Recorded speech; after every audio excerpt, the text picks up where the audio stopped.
তাহলে আমি কে? কে আমি? আমি একজন কীর্তন শিল্পী না।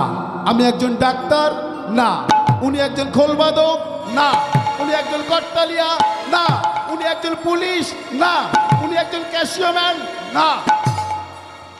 ভুল ধারণা আপনার, ভুল আপনার অহংকার। আপনি এই ভবের মাঝে, আমি এই ভবের মাঝে, এই এখানে যত ভক্তবৃন্দ আছে আমরা সবাই ভবের মাঝে এক একজন অভিনেতা মাত্র। একজন পরিচালক অভিনেতাদের যেমন অভিনয় করার নির্দেশ দেন, অভিনেতারা তেমনই অভিনয় করেন। প্রমাণ কি আছে? প্রমাণ একটা দিচ্ছি দেখুন। বীরভূমের এক দরিদ্র পরিবারের মদন দা দুবেলা বউয়ের কাছে মুখ নাড়া মুখ ঝাপটা শুনে ইনকাম করতে পারে না বলে বাবা, সংসারে অশান্তির জ্বালা সহ্য করতে না পারে রাগ করে কলকাতায় এসে ভাগ্যক্রমে চিতপুর যাত্রা দলের নাম লিখিয়ে দিয়েছে। যাত্রার নাম কি? রাজমহলের রাজা।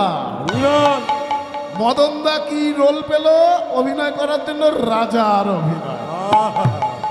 আচ্ছা, প্রচারের মাধ্যমে অনেকেই জানতে পারলো যে ওই বীরভূমে মদনের পাড়াতেই আসছে সেই যাত্রার দল। পোস্টার দেখে জানতে পারলো মদন হয়ে গেছে রাজা। পোস্টার দেখেছে মদনের বউ। মদনের বউ তো পাশের বাড়ি গিয়ে বৌদিদের কাছে গিয়ে বলে, জানো দিদি, আমার পচার বাপ এখন রাজা হয়ে গেছে। তাই নাকি? পাড়ার লোকে বলে, ওরে তাহলে রাজা মশাই আসলে আমরা সবাই মদন রাজার সঙ্গে দেখা করব।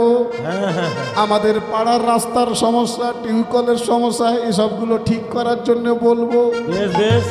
ওদিকে আসরে ঘন্টা পড়ে গেল, ঘন্টা দিয়ে দাও আসরে।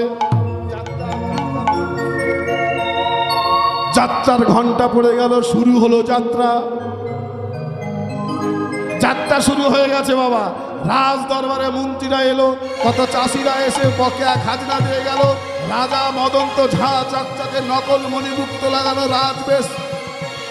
রাজা তো মণিমুক্ত লাগানো একদম রাজবেশ পড়ে চলে এলো। মদনের বউ বলে, আহা পচার বাপ কত না মুখ নাড়া গালাগালি খেয়েছে, আজকে পচার বাপ রাজা হয়ে গেছে, আহ কি আনন্দ। এবার তো আমার দুঃখের দিন শেষ হলো গো দিদি, আমার স্বামী রাজা। যাত্রা শেষ, লাইট বন্ধ, অভিনেতারা সব গ্রিন রুমে জামা কাপড় খুলে অন্য জামা প্যান্ট পরে কেউ কেউ হল ঘরে শুয়ে পড়েছে, কেউ বসে বসে বিড়ি খাচ্ছে।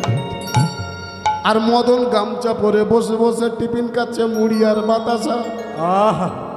সব লোক চলে গেল, কিন্তু এরা এখানে কেন? এরা কারা? এরা হলো মদনের পাড়ার লোকেরা। এই তোমরা কারা? আর এখানেই বে কেন? যাও যাও, যাত্রা শেষ, এখন আমরা ঘুমাবো, কালকে আবার অন্য পাড়ায় যাত্রা আছে, যাও। মদনের বউ বলে, ওগো দিদি শোনো একবার, মিন্সের কথা শোনো, পচার বাপ রাজা হয়েছে বলে আমায় চিনতে পারে না।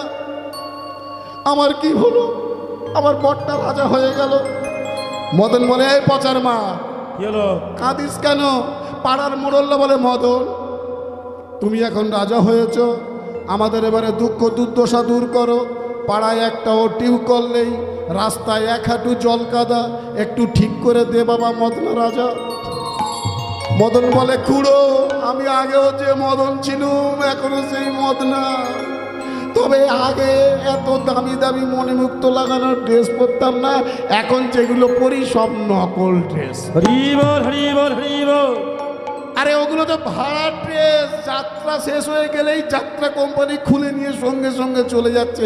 ওই পচার মা 100 টাকা নিয়ে যা, বাজার করে খায়, আজকে এখন তুই যা। ও মায়েরা চিন্তা করুন, বীরভূমের মদনা রাজার অভিনয় করেছে বলেই কিন্তু প্রকৃত রাজা হলো না। যাত্রা দলের ডাইরেক্টর মদনকে এবছর এই অভিনয়টা দিয়েছেন, পরের বছর যদি উনি মনে করেন তো মদনকে চাকরের অভিনয়ও দিতে পারেন, আবার সময় মতো ভিখারির অভিনয়ও দিতে পারে, আবার কোনো সময় যাত্রা দল থেকে বাদ দিতেও পারে। বেশ বেশ। আর মদন কিন্তু এই পরিশ্রম করে বলে 30 টাকা করে পায়, বেশি বেগড়ো পাই করলে যাত্রা দল থেকে বাদ। কারণ ওই যাত্রা দলের প্রধান হলো ওই মালিক বাবু।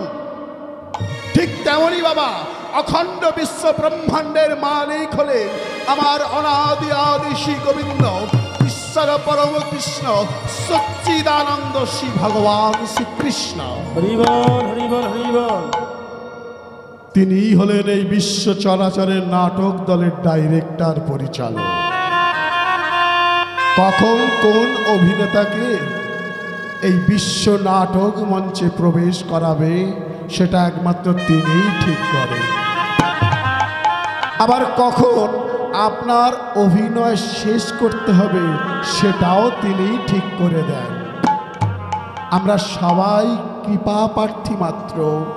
তাই গুণীজন সাধু মুনি ঋষিরা বললেন জীব নিত্য কৃষ্ণ দাস, নিত্য কৃষ্ণ দাস, জীব নিত্য কৃষ্ণ দাস, নিত্য কৃষ্ণ দাস, জীব নিত্য কৃষ্ণ দাস, নিত্য কৃষ্ণ দাস। হে নারায়ণ হে নারায়ণ রাধিকা রমণ রাধিকা রমণ মদন মোহন শ্যাম, হরি বল হরি বল। কৃপা করো প্রভু দয়া করো প্রভু মোরা গাহি তব গুণগান। হে নারায়ণ রাধিকা রমণ মদন মোহন শ্যাম, কৃপা কর প্রভু দয়া কর প্রভু গাই তব গুণগান।